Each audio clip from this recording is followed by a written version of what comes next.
Howdy, howdy, and welcome back to this week's PvP tier list breakdown. And we're back at it again, me and Faytscar, to get you guys what's going on this week. So, we're going to go ahead and take a look at last week's tier list. There was a lot of things that kind of went on and transpired. We had some new hero type of stuff happening with the blue and the light Sophie breaking into the meta, which I have been from that week coming into this week seeing quite a bit more, especially Blue Sophie. Like towards the beginning of the week, I was seeing her more of her this week. So people have been picking her up. There has been a few people picking up the light Sophie. So let's go on over here and get into some of this top 20 and take a look at the defenses that we got going on. And then I want to kind of get into some of how the ranks has been spreading out a bit, where before we were able to be at the bottom, do a couple fights, win 10 to 15, and jump from like rank 70 to rank 30 easily. Where now we have in hundreds of points in our spread that is making it harder for people to climb. And a lot of these guys are really getting fast. I'm starting to think there's people pushing maybe even 270 speed. I'm sure that there are a few people above 260. So throughout it all, Scott, what do you think has been like a lot of the things that's been going on within the meta in the last week for you? For me, I've been seeing a couple more of some Zairas pop up. It's been crazy, but other than that, the Water Sophie has definitely made her footprint on the PvP scene, and as well, I've been seeing a lot of other blue nines. Let's go. He said Blue Nine Gang, they representing.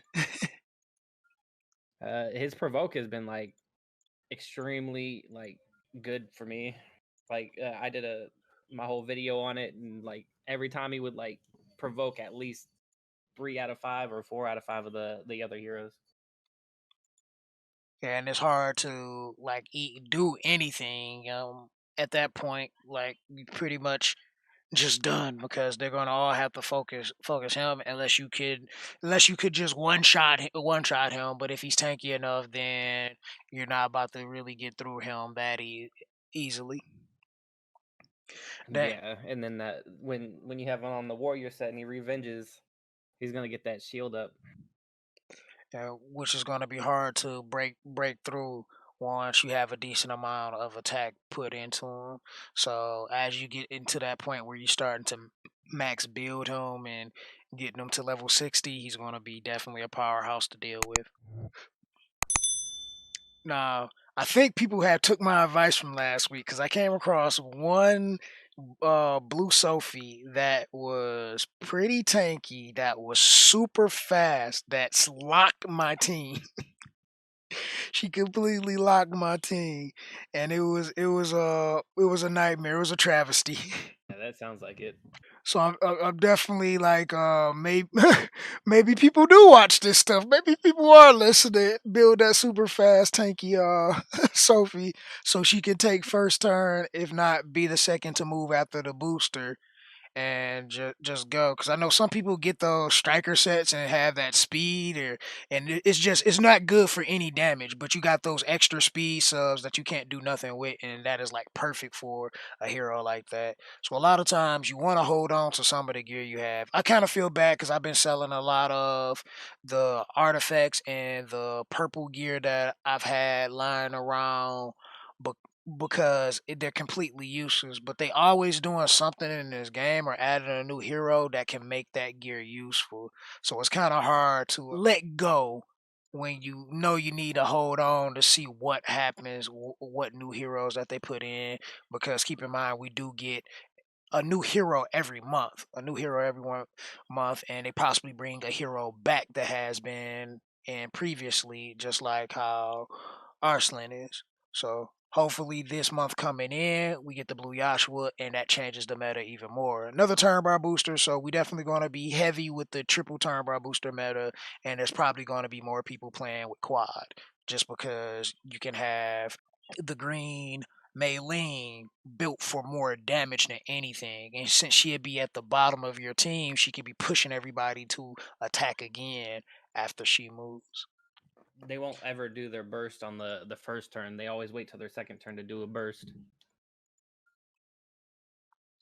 And that's definitely going to be something to deal with on defense. So they get that second turn off real quick. A burst come out, and I had some situations where it's like, all right, I'll let the Crom live, and then I regret letting the Crom live because the Crom can do damage, and it's like this Crom was slow for a reason. This person built him to be be a little bit more on the damage side, and getting hit from 7, 8K crits from a Crom is not fun. Yeah, that doesn't sound like it. No.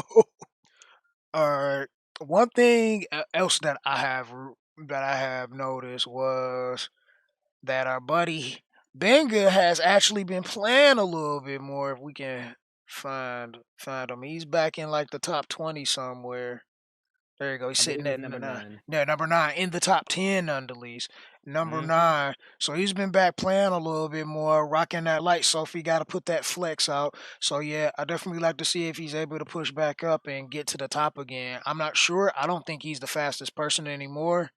I think these guys up here has got him beat by a bit, but we'll see what happens in the future and who starts really ranking up. I see Medstrong definitely is on a rampage. This was one person that I was able to beat for quite some time, but I guess he just got super fast at one point and it was a wrap after that.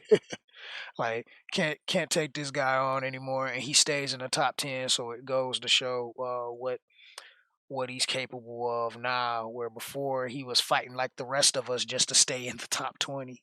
Good work to that dude, and the ionizers doing their thing as Yep, well. and as always, Superior holding down multiple spots in the top 20.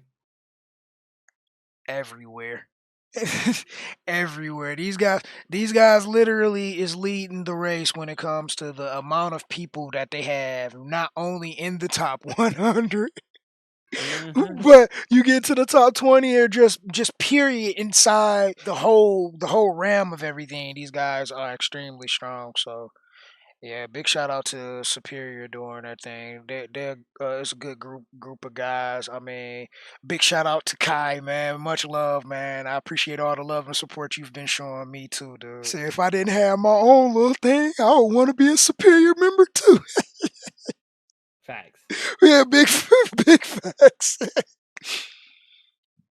I don't know. I guess if things slow down, we might end up even making a merge later on, which probably wouldn't be a bad idea. But until then, we'll see what happens, how the game go, how people are, what people are gonna do, what they're gonna play. But moving on, I I haven't myself really done much PvP this week to get a really good distinction of like any of the changes or anything like that. So I'll leave it to you, Faytscar, to tell me if you notice anything that probably should go up a little more, go down a little more, or something like that.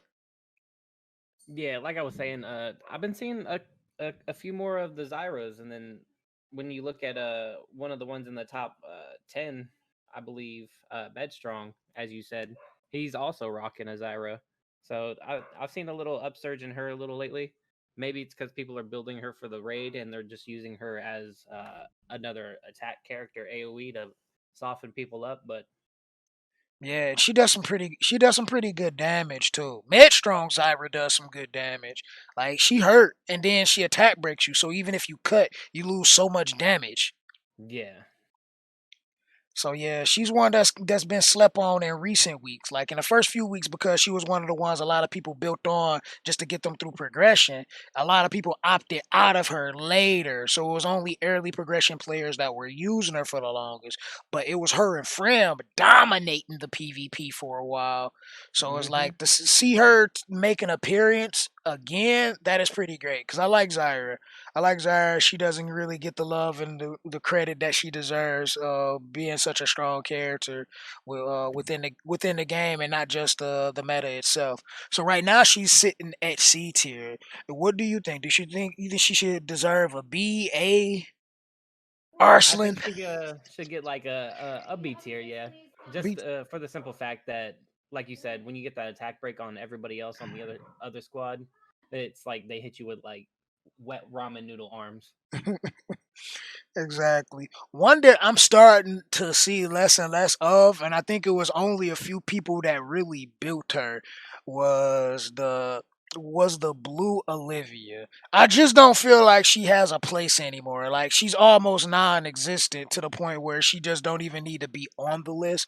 So I personally think she should go down to C just because her appearance is just not quite there. Yeah, there's several more like AOE like defense breaks that you can have that just take her spot and do her job better than she can.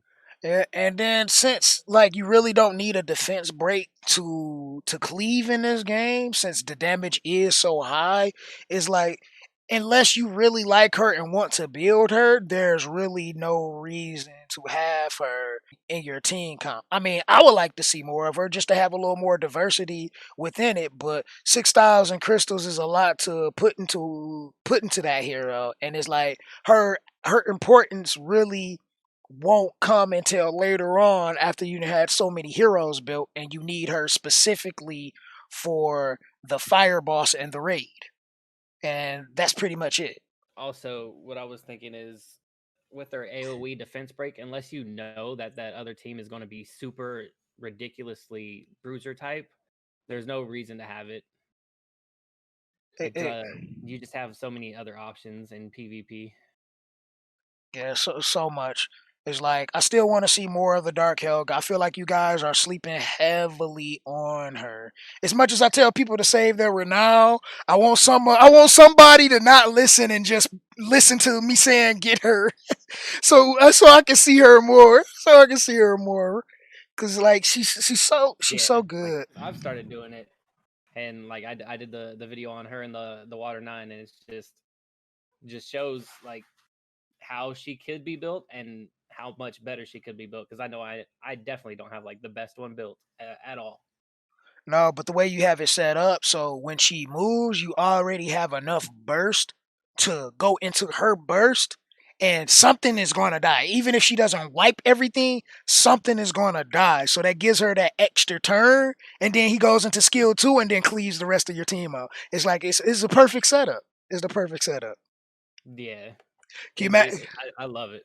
could you imagine her and Dark Nine together? That's why I'm getting him. I think that would be really devastating to see Dark Nine and the Dark Helga together because you can have Dark Nine apply that sap on top of the Helga cleave. So it's like if something still you got that one Rosanna or Fram or Chrome that with they little guardian stuff that just don't want to die because they got 4 Aegis sets on them. They just die to sap at the end of it. With Helga's S2, it has the what you call it, the debuff resistance down on it, so that you can apply sap if you have him go after, and just put like all the stacks. Yeah, that will be crazy. I think that's a really good one too. Because that's how I was gonna do it. I was gonna just have her go before him, put that debuff down, and make it easier for me to apply the saps, and see if I can take out a whole team with nothing but sap. It's possible. It's possible because he puts 2 saps and 2 saps is better than one. I can say from my own personal experience with them, and I'm sure many of you, because a lot of you guys have picked them up recently, is that sap be sometimes the make and break in certain fights. Whereas like if you can't wipe them right away, just having that extra tick of damage is just enough to get you that victory. Yeah, definitely. I just had a fight earlier where I kind of got outsped. And it was funny though because it wasn't a booster that moved. It's like the way they had their team comp set up was weird. I forgot who moved first, but right after that hero move, it probably be somewhere in this video, their red asterisk move completely did 68k damage and body my Mah-Lon. And then I think I kind of moved in between, and then they booster moved. It was a weird like team comp and how they had it set up, and And even though single target dealers don't have the best place in here, and not, I say they're a lot better on offense than they are on defense because you can control exactly how you want them to move. Because on defense, they're gonna always go for who they have the attribute advantage towards, and that might not be the threat in the battle. Right, and I'm pretty sure that that person I've fought that same defense, and I know why they did it. It's because of all the fast green heroes, and they just want to snipe that before anything. Yeah, we got a lot of arson. We got a lot of green lapis rolling around. We got a few people rocking the green Basilica. We got a lot of green Olivias, a lot of green Maylings. Like we have so many of these heroes that's rolling around to the point where yeah, being able to play the opposite of it and beat that out. But a lot of the green is really countering a lot of the blue heroes that we have. But then we got so many green heroes as well. It's like I like to see the red pup also kind of make more of an appearance. It's a few people that have him, but I think he'll put a big stop to a lot of the green lapis because sometimes people like even including myself have a little tankier lapis that don't die right away. And if he counterattacks, he's probably one shot in whoever he counterattacks on. So having something like the red pup to put him down, and even if he doesn't die right away, he just gets put to critical and he does counter, that kind of can save you a bit because he won't do as much damage to the red pup because of the disadvantage. Yeah, that's something I like to see a little bit more. That and Zaira. Just nothing but a Zyra meta. Yeah, let's get that Zaira meta going. That was pretty much it. There was like no significant changes, like just besides the water Sophie being so dominant with everything. Yeah, it'd probably be a couple weeks unless we start seeing some other stuff happen. It'd probably be a couple weeks before we really start seeing any big changes in what people are using in the top 100. But yeah, we're gonna cut it here. I hope you guys have enjoyed. If you did, make sure you smash that like button. If you didn't, there is a button for you guys as well. Link to the Discord where we talk about this game and the PvP meta will be in the description box below as well as the pinned comment below. I'm probably gonna have a link to Faytscar's video of him doing PvP with the blue nine and the dark Helga, so you can see how OP they are, especially the way he used them. So that will also be in the description box below. And as always, subscribe if you're new here. Turn those post notifications on so you can be the first to see my content when it goes live.